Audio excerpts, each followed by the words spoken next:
आज आपण बघणार आहोत एक नवीन प्रकारची रेसिपी ज्याचं नाव आहे रताळ्याच्या पानांच्या वड्या किंवा रताळ्याच्या पानांचे मुटके। सुट्टी होती तेव्हा गावी जाणं झालं तेव्हा आमच्या शेतात असलेली ही रताळ्यांची पानं मी भरपूर अशी तोडून आणली व सासूबाईंना विचारून आज आपण ही रेसिपी ट्राय करून बघूयात।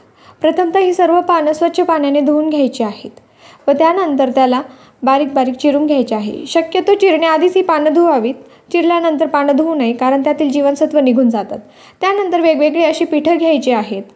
त्यानंतर मिक्सरच्या भांड्यामध्ये काहीशा मिरच्या, लसणाच्या पाकळ्या, जिरे, थोडासा ओवा, त्यानंतर लाल तिखट, हळद हे सर्व एकत्र वाटून घ्यायचं आहे। त्यानंतर ते वाटण पिठामध्ये एकत्र कालवायचं व त्यानंतर ती जी पानं आपण बारीक चिरून घेतली आहेत ती पानं देखील त्यात मिक्स करून घ्यायची आहेत आणि दोन्ही हातांनी त्याला व्यवस्थित मळून त्याचा एक छानसा कणिक बनवून घ्यायचा आहे। चवीप्रमाणे मीठ टाकायचं आणि व्यवस्थित दोन्ही हातांनी थोडंसं तेल लावून ते कणिक मळून घ्यायचं आहे। त्यानंतर एका ताटाला किंवा चाळणीला तेल लावून घ्यायचे आहे व त्यानंतर त्याचे बारीक असे मुटके बनवून त्यावरती ठेवायचे आहे। ज्या पद्धतीने आपण कोथिंबीरच्या वड्या बनवतो अगदी त्याच पद्धतीने। त्यानंतर गॅस ऑन करून त्याच्यावरती एका कढईमध्ये पाणी टाकून ते ताट त्यावर ठेवायचं व त्याला झाकण ठेवायचं। मध्यम आचेवरती किंवा मंद आचेवरती त्याला हळुवारपणे शिजू द्यायचे। 10 ते 15 मिनिटं शिजून झाल्यानंतर आपण पाहू शकता की किती अतिशय छान पद्धतीने त्या वड्या शिजल्या गेल्या आहेत।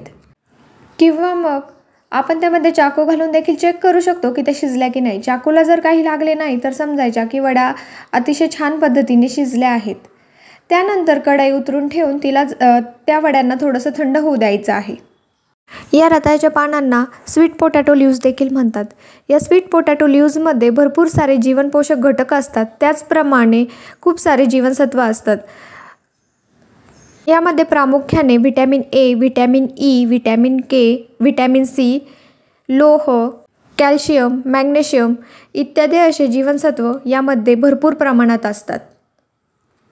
त्यानंतर आपले मुटके गार झाल्यानंतर त्याचे बारीक बारीक काप करून घ्यायचे आहेत।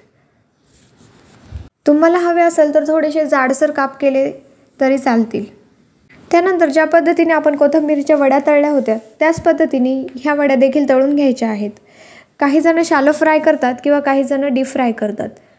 मला थोडेसे जास्त तेल टाकून परतलेल्या या वड्या अतिशय आवडतात। त्या पद्धतीने मी एका कढईत भरपूर सारे तेल घेतले आणि त्यानंतर त्या सर्व वड्या हळुवारपणे टाकून त्यात तळून घेतल्या। थोड्या प्रमाणात या वड्या तळल्यामुळे सर्व वड्या अतिशय व्यवस्थित तळल्या जातात व त्या खाण्यासही रुचकर लागतात। आजच्या आधुनिक जीवनात आपण महागडी फळं, परदेशी भाज्या यांकडे धाव घेतो, पण आपल्या अंगणात उगवलेली ही हिरवी संपत्ती आपण विसरत चाललो आहोत। आजी आजोबांच्या काळात ही पाने साध्या भाजीसारखी खाल्ली जायची। त्यांना कदाचित यातील विज्ञान माहीत नसेल, परंतु त्यांना हे माहीत होतं की निसर्गाने दिलेली प्रत्येक गोष्ट ही एक औषध आहे। आपल्याला पुन्हा त्या जुन्या पद्धती आठवायला हव्यात व त्यांना जपायला हवं। तेव्हा मग या स्वीट पोटॅटो लीव्सच्या वड्या नक्की ट्राय करा। थँक्यू।